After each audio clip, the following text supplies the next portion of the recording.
E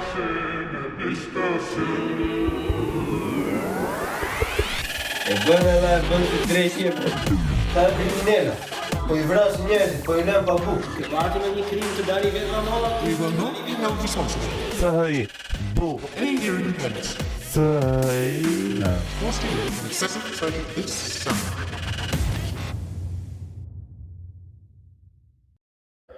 Miqtë e podcastit, sot do të merja pak kohë për të folur në fakt për disa lajme më të bukura, më të lezetshme, që të ngrejnë më shumë shpirtin, të bëjnë të ndihesh mirë dhe jo vetëm zymtyrat që na kanë mbytur këto kohët e fundit dhe që na bëjnë të ndrihemi akoma edhe më të vegjël se sa ndjeshim përpara.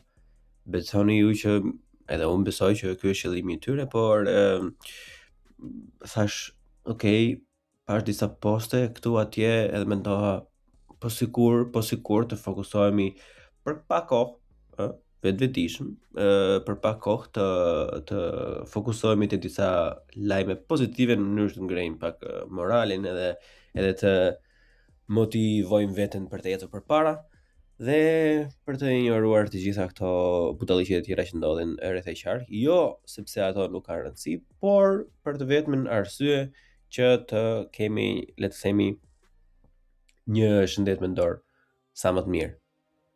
Se bëhemi gjithë një lista pastaj mendoj se çdo gjë është shkota, asgjë s'ka kuptim, edhe what the fucking point. Pastaj ham dardha, edhe varemi te dardha. Gjithsesi, lajmi I parë që unë kam gjetur për juve sot është në fakt pozitiv, por unë kam një koment për të. Norvegjia ka arritur 0 shpëllëzim. Kur them ka arritur 0 shpëllëzim, do thotë afër zeros, domethënë pothuajse inekzistent. Tani ky është një lajm jashtëzakonisht shumë I mirë, sidomos për një vend ku pyet gjithsesi ka në sasi dhe në përqindje të madhe të tokës. Është lajm fantastik për norvegjezët, më bëhet shumë qefi, edhe besoj edhe Shqipëria do kishte një aftësi të tillë nëse gjithë secili do kishte ndarje në fitimin e naftës në Shqipëri, mineraleve, çdo lloj gjë tjetër që kemi, siç e bën Norvegjia. Për ata që nuk e dinë mund ta googlojnë. Por fatkeqësisht në këtë botë ne jetojmë dhe jemi të dënuar nga sipër për të mos gëzuar të tilla gjëra, kështu që le ta admirojmë nga larg se si Norvegjia ka dalë të bëjë 0 shpëllëzim. Ideja është se diçka nuk më pëlqen ato këto lajme që thonë që ka arritur drejt 0 shpëllëzimit. Where the fuck are they getting their wood from? Ta nga pa merrni drurin, nëse juve nuk prisni asnjë pemë. Kush po sakrifikohet? Ghana, Brazili, Argentina, se diku do prodhohen këto gjërat, e kupton? Apo I blini gjitha nga IKEA është në Suedi, Suedia merr mallin nga diku tjetër, e kupton, edhe mjafton që këta të jenë mirë, mjafton që këta të ndihen mirë me veten e tyre edhe çdo gjë është në rregull. Nice, okay. Very cool, very cool. Lajmi tjetër është në fakt një lajm vërtet pozitiv, por që besoj që ka akoma më shumë hapësirë për të përmirësuar. Global extreme poverty falls to the lowest level in history, making millions rise out of misery. Tani, fatkeqësisht unë për këtë lajmin nuk kam shumë shpjegime, le të themi, ose zjerime në lajm, po e marr se të mirë qenë. Kjo për mendimin tim është një nga lajmet më të mira të momentit, që një pjesë e madhe e njerëzve kanë dalë nga mizeria dhe le të shpresojmë që ata që kanë dalë nga mizeria mos të le të themi lidhen në kurthin e skllavërisë moderne, siç janë lidhur shumë persona të ndryshëm si unë etj. Persona që kanë jetuar në mizeri besoj që kanë një, le të themi, një aftësi ose një uri për të arritur diçka dhe për të jetuar mirë aq të madhe, saqë mund të kenë dhe më shumë fuqi për të thyer këto zinxhirat e padukshëm që ne me sa dukemi nuk I thyejmë dot, sepse jemi rehat mjaftueshëm, por nuk jemi keq mjaftueshëm sa për të ndryshuar diçka. Kështu që le të shohim, por është fantastike, vetëm ta mendonin se sa fëmijë tashmë mund të kenë në vakte për të ngrënë, atëherë kur I hahet, jo kur ka ngelur diçka në shtëpi ose kur vjen roga pas 2-3 muajsh në këto vende xhixh fare, domethënë që çmenduri. Breshkat e detit arrin numër rekordi në lindje.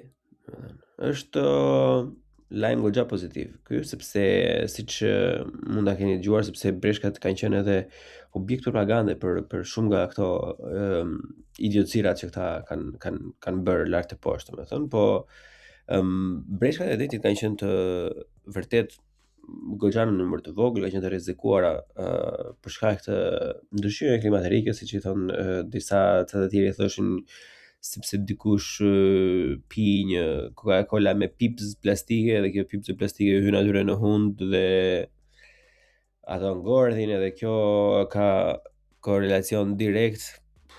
Sa e qartë që është kjo nuk e di. Unë mendoj që më shumë se sa ndryshimet klimatike dhe këto pipëzat plastike në fakt ndryshim ka të bëjë shumë në mënyrë se si njerëzit janë shpërhapur, mënyra invazive se si ne kemi përdorur plazhet e ndryshme dhe të gjitha habitatet ku breshkat jetojnë dhe riprodhohen.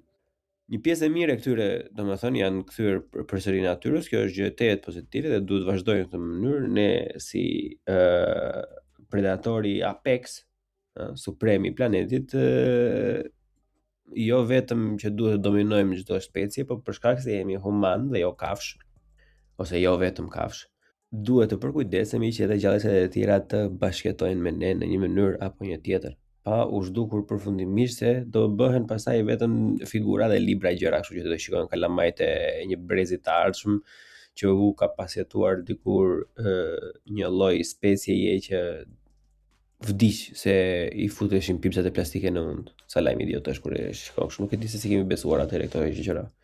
Mbase kishim më shumë empati se sa duhej. Një lajm tjetër jashtëzakonisht shumë i mirë, njerëz. Ky është objektivisht i mirë.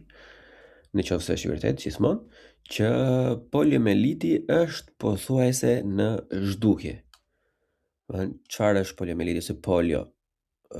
Polio është sëmundje infektive që saktohet nga virusi i poliomelitit dhe sulmon sistemin nervor. Në raste të rënda mund të shkaktojë paralizë të përhershme, si përhapet. Përhapet përmes ujit dhe ushqimit të ndotur nga kontaktet e afërta me persona të infektuar, edhe kështu gjëra, domethënë edhe me kontakte direkte.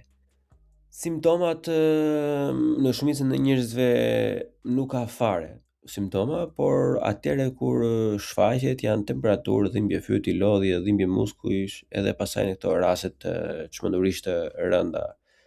Mbas asaj janë paralizë të gjymtyrëve. A ka shërim? Deri tani me sa dim ne nuk është se ka ilaçe për ta kuruar, trajtimi ka qenë vetëm mbështetës, por ekziston vaksinimi kundër poliomelitit. Edhe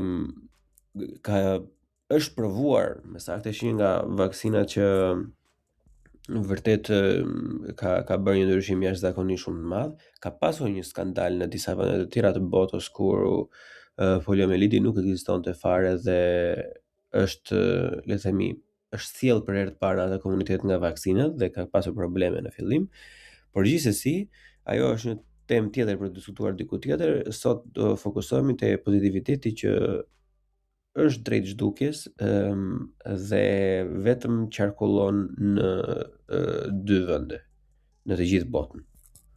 Nuk më rihet mua. Sa dua të qëndroj jashtëzakonisht me gjithë shpirtin, dua të qëndroj jashtëzakonisht shumë pozitiv, domethënë për me të vërtetë është shumë e vështirë sepse tani në qoftë se nuk je autopilot, domethënë edhe thjesht ecën në botë, të ka rënë raste një herë apo 2 herë, 3 herë të dëgjosh disa lajme apo le të themi shtesa për lajme të ndryshme që jo më do e mos qarkullojnë në këto gjërat mainstream. Megjithse unë se të drejtën unë mundova të gjeja diçka ndryshe nga mainstreami, por që it's too deep, it goes in too deep. Një lajm pozitiv që mendoj që është mënyra më e mirë për të përdorur këtë lloj teknologjie ose vendet më të mira për të përdorur këtë lloj teknologjie është Bangladeshi, thotë, instaloi më shumë se 6 milion panele diellore për shtëpi kështu, të vogla. Domethënë që vjen afër shtëpisë, jo këto fushat e mëdha që zën gjithë fermat etj.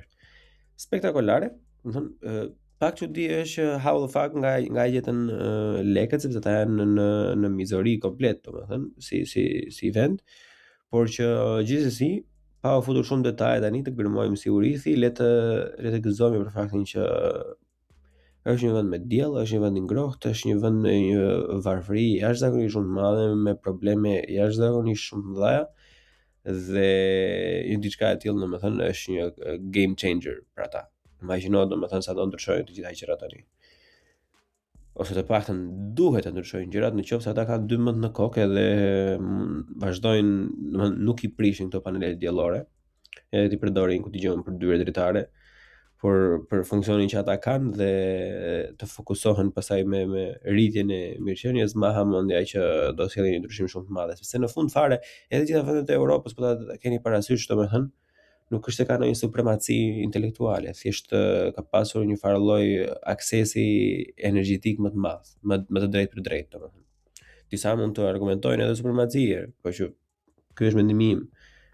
Tjetër që të bukur për shembull, prap nga bota e sëmundjeve, është bëhet fjalë për sëmundjen që neve na mori njeriu më të rëndësishëm të gjitha kohrave të shqiptarizmit.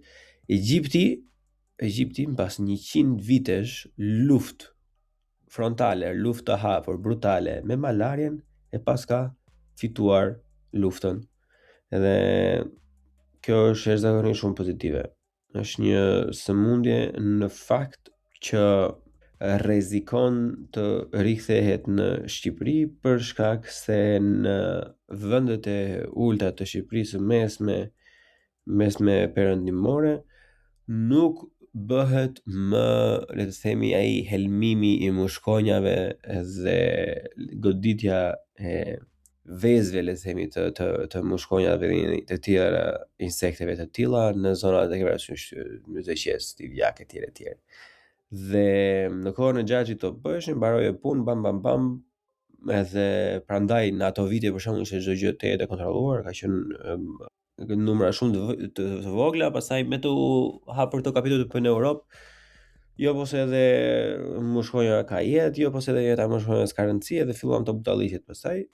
Normalisht janë pjesët pozitive që erdhën me Europën, ku një pjesë e madhe e helmeve, domethënë e substancave të përdorura dolën nga tregu sepse kishin përmbajtje kancerogjene, le të themi, por edhe në dëmtimet e tjera për njerëzit, jo vetëm kanceri, por edhe në dëmtimet e tjera të ndryshme, u bllokuan për shkak se nuk mund të garantonte dot shteti që në këto ambiente ku do të bëj spërkatja për këtë problematik, nuk do të kishte kontakt me njerëzit për X ditë apo nuk e di se sa i duheshin, domethënë për të arritur që këto substanca të zhdukeshin.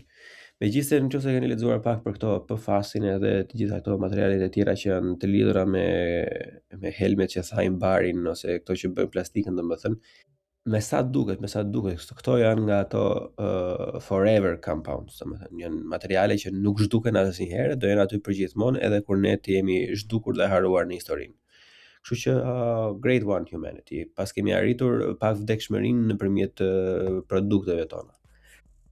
E tani kushdo që më njeh mua, nëse e dini se sa të forta ai kam mendimet për disa tematika të ndryshme, një lajm jashtëzakonisht shumë i mirë, pozitiv nga të gjitha anët, edhe shpresoj që të ndiqet dhe të bëhet, edhe shpresoj që edhe vendet e tjera ta ndjekin, është që presidenti i Filipineve zyrtarisht ka shpallur martesën nën moshë të palishme.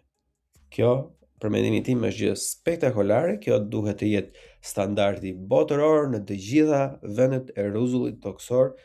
Martesa nën moshë duhet të jetë e ndaluar. Nëse do më pyesni mua, edhe le të themi mosha e pjekurisë duhet të ngrihet nga 18 deri në 20 vjeç, sepse kur shikojmë brava që çfarë bëja unë kur isha 18 apo ca shokët e mi, gjithmonë kanë ata tipat që janë i bukur i mamit, i zjuar i babit, që okay, e kanë jetën e tyre në rregull në 18 vjeç, domethënë, ku diqen kanë stoksa edhe kompanira, edhe do dalin në pension në moshën 25 vjeç. Por po flasim për pjesën dërmuese të njerëzve, në 18 vjeç you don't know shit about shit. Edhe ideja është që besoj që moshën e pjekurisë do ta arrisim në 20 edhe duhet që në momentin që le të themi një person del në pension, që e lë tregun e punës, automatikisht duhet i bjerë dhe e drejta e votës. Sepse prandaj jemi këtu me këta ku jemi sot. Gjithsesi duhet të qëndrojmë pozitiv, prandaj le të vazhdojmë përpara me një tjetër lajm pozitiv nga bota e dashur miq, që mua më pëlqen jashtëzakonisht shumë, sepse unë jam adhurues i maceve të mëdha, jo këtyre plerave që mbajnë njerëzit në shpira. Jaguarët ose popullata e jaguarëve në Meksik është rritur me 30%. Kush ka pasur qef dhe ka parë emisione dokumentar National Geographic apo to gjërat e tjera, domethënë, emisione me kafsh, që i thoshim ne në shtëpi, gjithmonë fritej që jaguarët janë të cënuar sepse janë një specie që ekzistojnë në numër të vogël sepse janë predatorë jashtëzakonisht shumë të fuqishëm. Nuk kanë predatorë si për tyre, përveç se le të themi njerëzit që mund t'i gjuajnë për pellushin e tyre ose për dhëmbët apo ku diqon, ose kur humbin në një betejë me kafshë të tjera të madhësisë tyre, por që jo për arsye predoriale. Në qoftë se ke parë ndonjëherë le të themi një jaguar në një televizor jashtëzakonisht me cilësi jashtëzakonisht shumë mirë, është diçka kështu fascinuese. Bile për juve që mund të keni telefona të rinj ose laptopër të rinj, televizora të rinj që përmbajnë edhe 4K, janë këto video screen savers ose le të themi background kur i vë për qef, ku je duke pirë ndaj gotë, ka njerëz për shtëpi dhe vë diçka në televizor me rezolucion 4K. Një pjesë e madhe e këtyre, domethënë, kanë jaguar brenda, sepse është një bukuri e rrallë, domethënë, është diçka super speciale që mama natyrë dhe Zoti i lartë i ka dhuruar planetit. Nuk e di, domethënë, është kafsha ime e preferuar mbas leopardit, domethënë, leopardi më pëlqen çik më shumë, po që kështu që bravo Meksika, nuk e di se si a keni arritur, por që bravo ju qoftë, vazhdoni kështu. Dhe mund t'i gëzojmë kafshë të tilla edhe për vitet që vijnë. Një diçka që doja ta diskutoja unë, kam dashur ta bëj një episod më vete, domethënë, por që mbase mund të hapim pak oreksin për një herë tjetër, është ai lajmi që ka dalë para pak kohësh, më saktë, nuk është se është aq i ri, por që u bë lajm për një 2 ditë, edhe pse duhet të ishte bërë për një kohë më të gjatë. Australia i ndaloi mediat sociale për fëmijët nën 16 vjeç. Tani, si çdo gjë, miq të dashur, është një thik me 2 presta kjo. Sepse, le të themi, një nga mjetet më të shpejta të marrjes dhe dhënies së informacionit për moshat afër pjekurisë adulte, siç janë 16 deri në 20 vjeç, domethënë, duhet që për herë të parë të prezantohen me këtë lloj teknologjie në momentet e tyra më kritike. Dhe i bie që ti 16 vjet je, le të themi, disi izoluar nga kjo lloj gjëje, dhe kur futesh 16 vjeç, do shikosh aty Instagramin, ku diun, Snapchat, në këto pasaj në feedet e këtyre do shikosh që ka OnlyFans, do shikosh që në Shqipëri për shembull nuk ekzistonte ky ligj, dhe në Shqipëri është mund t'i japësh fëmijës edhe 1 vjeç TikTokun, sepse nuk ke nerva të merresh me të. Do të fillosh të urresh prindi pastaj që wow, në çfarë vendi jetojmë ne, duam të jemi edhe ne si Shqipëria, që edhe ne duam të shikojmë kur të duam, sepse liria është më e rëndësishme se sa e kuptoni ku po vete tash me argumentin. Dhe argumenti tjetër është pastaj që dëmet janë më të mëdha, dhe edhe pse mund të ketë dëmet e tjera më vonë për shkak të bllokimit, nuk do jenë aq të mëdha sa dëmi që do shkaktonte për fëmijët nëse do i lejonim.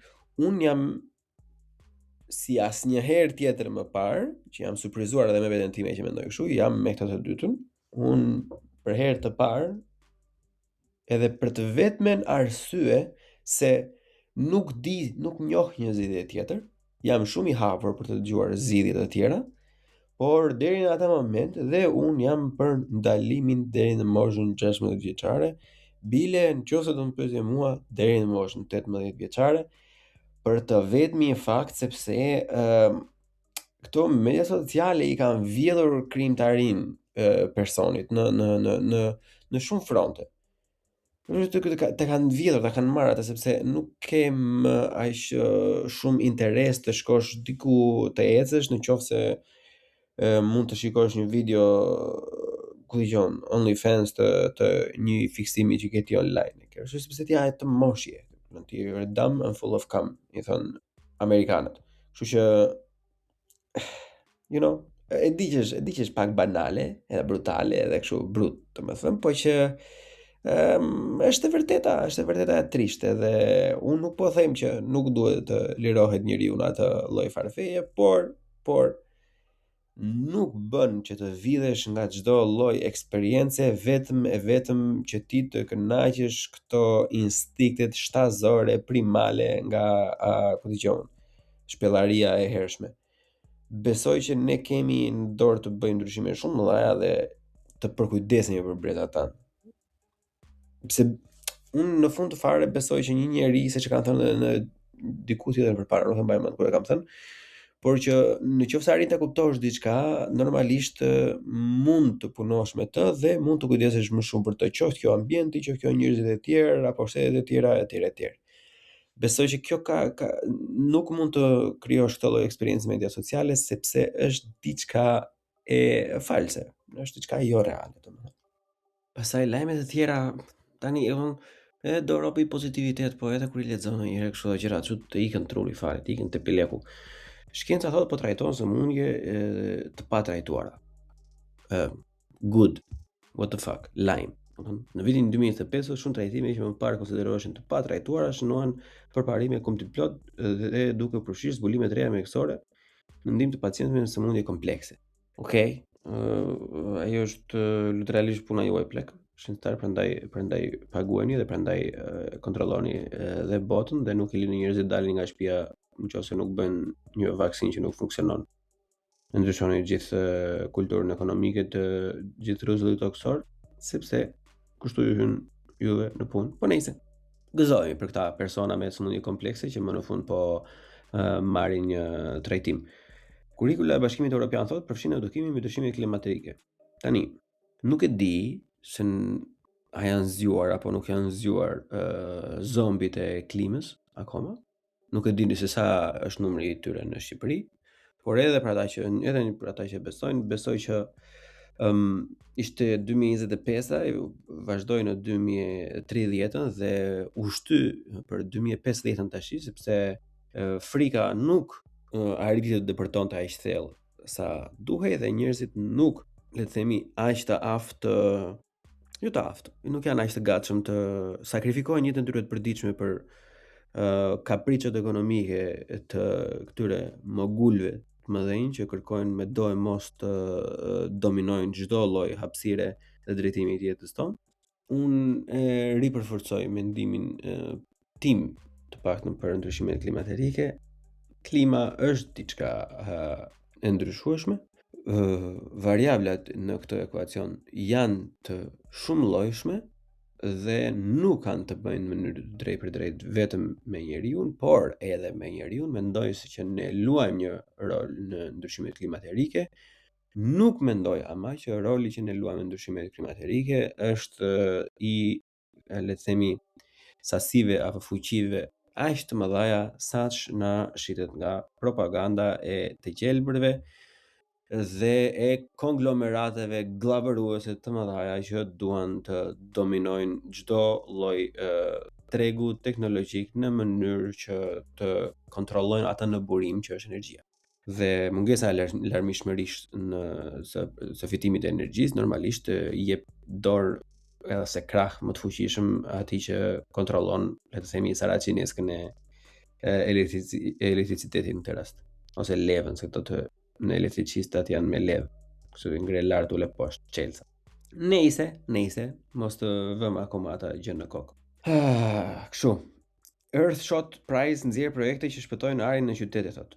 Fituesit e çmimit të madh për inovacion mjedisi përfshin projekte që kanë ulur ndjeshëm ndotjen e ajrit në kryeqytete, shembull konkret për trajtimin e problemeve urbane. Super, un jam goxha fan si zgjidhjeve teknologjike për metropolet dhe megapolet, për të vetmin fakt sepse është jashtëzakonisht shumë e vështirë ti thuash njerëzve mos merr taksin atje ose mos merr makinën për të vajtur në punë, dhe është më e thjeshtë ose le të themi më reale, më e kuptueshme dhe do fiton më shumë pluse domethënë me audiencën, nëse thuaj ok, ne jemi një grup që kemi një startup filan, kemi ndërtuar le të themi një filtr që vihet nëpër godina apo nuk jam shkencëtar plak, jam shumë i pa edukuar në këtë, por nëse ka zgjidhje le të themi reale, shkencore për këto lloj probleme, është gjëja më perfekte që mund ndodhi dhe mendoj që qytetet duhet të hapin hapësira për teknologji të tilla në mënyrë që edhe jeta brenda këtyre vendeve domethënë të ngjeshura mos e jetë aq mizerable pasivisht sa është sot domethënë. Imagjino çfarë ndryshimi do bënte nëse do kishte në Tiranë, në Korrik diçka që pastronte ajrin. Perla po. Plani kundër plastikës thotë dhe përmirësimi i shëndetit në qytete. Studimet dhe iniciativat e fundit tregojnë hapa real drejt uljes dhe ndotjes plastike globale të përmirësimit të shëndetit publik të zonave urbane si Londra. I don't give a fuck about London, por plastika është një problem për të cilin unë do të bëj një tjetër episod me vete. Mendoj që ne kemi arritur në pikën ku këto masat parandaluese dhe masat le të themi që të ulim konsumin apo të shmangim etj etj. Kjo ka dështuar, nuk funksionon më. Unë jam një nga këta persona që mundohem çdo ditë me çdo lloj qelize të trurit tim të shmang plastikat dhe më ngado tani që po regjistroj këtë episod për juve miq të dashur, ngado që unë kthej syt, jam i rrethuar nga plastik. Kupton? Dhe kjo ka dështuar, ne kemi arritur në një pikë tashmë që na duhet zgjidhje shkencore, siç ishte ajo zgjidhja me ndotjen e ajrit në qytete 1-2 lajm përpara kur ishte. Tani na duhet një zgjidhje e tillë për plastikat, faletet, PFAS-et që janë kudo dhe nuk vdesin as dikur, sepse është jashtëzakonisht shumë kritike gjendja, por nuk do thellohem për vetëm arsye sepse do bëj një episod specifik për këtë. Rritja e besimit te shkenca dhe teknologjia në Europë. Mbi 83% e qytetarëve evropian mendojnë se shkenca dhe teknologjia ndikojnë pozitivisht në shoqërinë dhe mbi 87% shikojnë energjinë e rinovueshme si diçka që do përmirësojë jetën në 20 vjet e ardhshme. E vetmja gjë që rrit mirëqenien dhe përmirësojnë jetën e individit është mendimi kritik, është skepticizmi, është mënyra e të jetuarit ku çdo lloj ndryshimi i mirë apo i keq merret në pyetje. Në qoftë se ty të del dikush thotë kemi shpikur diçka dhe ta përdorim edhe do marrim subvencione nga shteti, pyete plak. What the fuck? Why? Si e bëre? Si funksionon? Nga vin lekët? Në qoftë se dikush thotë që kemi gjetur diçka që është jashtëzakonisht e dëmshme, duhet ta heqim, ta zhdukim etj, prap pyete.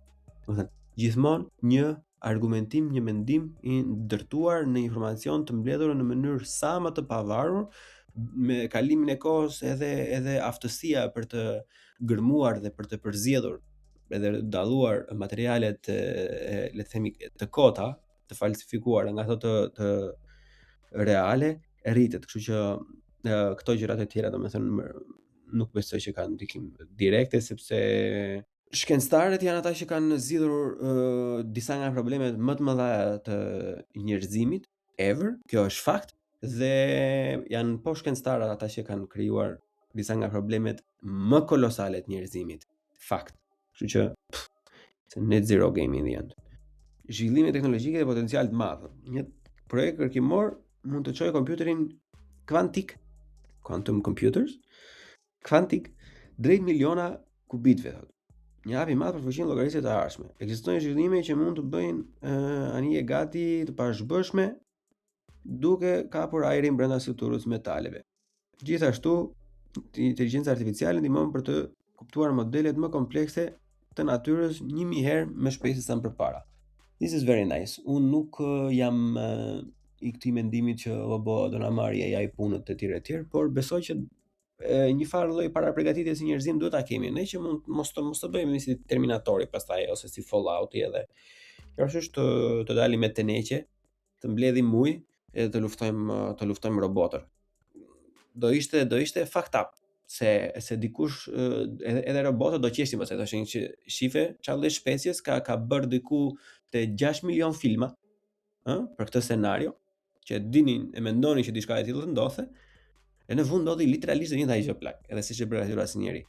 Do ishte shumë fucked up, do ishte sad, kupton? Dhe për ta mbyllur domethënë një lajm edhe i hidhur dhe i mirë. Rritja e ndihmës për ushqim në shkolla. Raportet e fundit tregojnë se 80 milion fëmijë më shumë marrin vakte shkollore krahasuar me vitin 2020, një ndryshim që përmirëson shëndetin, angazhimin në shkollë dhe mundësitë afatgjata. Surprise, surprise, në këto 80 milion besoj që nuk ka asnjë shqiptar, sepse unë nuk jam në dieni që në Shqipëri akoma sot e kësaj dite nuk jepen vakte në shkolla sepse ne jemi një shtet i dështuar komplet, kemi një bazë prindërore që është komplet e tredhur, nuk kanë dëshirë, nuk kanë mundësi, janë të lidhur me shtetin, janë të varur nga shteti, janë të kërcënuar, janë të vjedhur, janë të ndykur. Domethënë nuk ka ndryshuar asnjë lloj gjëje. Edhe fëmijët e tyre han pisliqet e patatinave, han pica byreqe nga dikush tjetër që një zot e di çka ka hedhur brenda, se s'ka asnjë farë lloj kontrolli, edhe pse është fëmijë duhet të merrte ushqimin nga një, le të themi, organizatë e kontrolluar, që në fund të ditës të mbahet edhe përgjegjësi penale për çdo lloj problemi që mund t'i sillet brezit të ardhshëm. Por në këtë vend ne jetojmë edhe prap po ja na shkaloj këtë fakt sepse ishim për të lexuar ca lajme për qef sot, I don't know. Mendova se ishte diçka e bukur të lexonim diçka së bashku. Nëse juve keni gjëra për të ndarë me mua, ju lutem t'i dërgoni ose në DM ose na i shkruani nëpër komente, lini një like, shpërndani me miqtë tuaj. Unë kam pasur një ngarkesë në jetën private jashtëzakonisht shumë madhe kohët e fundit dhe po mendohem që të rikthehem përsëri me disa lloje të ndryshme modalitete që kam provuar dhe kam menduar kohët e fundit dhe me tema të larmishme në fakt që edhe pse mund mos të duken aktuale ose në mënyrë të drejtë për drejtë që prekin Shqipërinë, janë gjëra që mua më interesojnë shumë dhe do kisha shumë dëshirë që të ekzistonin, të përfliteshin në gjuhën shqipe. Kam bërë kërkimin për një 5-6 sop, domethënë që jam gati duke i I'm putting them together, po i krijoj, po i redaktoj për momentin dhe nuk ekzistojnë në gjuhën shqipe dhe unë do kisha shumë dëshirë që temat e tilla të diskutoheshin në gjuhën shqipe. Unë normalisht do i bëj episodet e testamentit duke folur vetë për këtë tema në fillim dhe me kalimin e kohës do gjej miq të tjerë që do të ndajnë mendimet e tyre me mua mbi këto tema. Deri atëherë, ju lutem për suportin tuaj dhe falenderoj në të njëjtën kohë. Ja kalofshi super bukur, gjithë mirat, bashkë pafshim, mirë dëgjofshim. Ciao. Buqim në bu, CHI, bu, CHI podcast.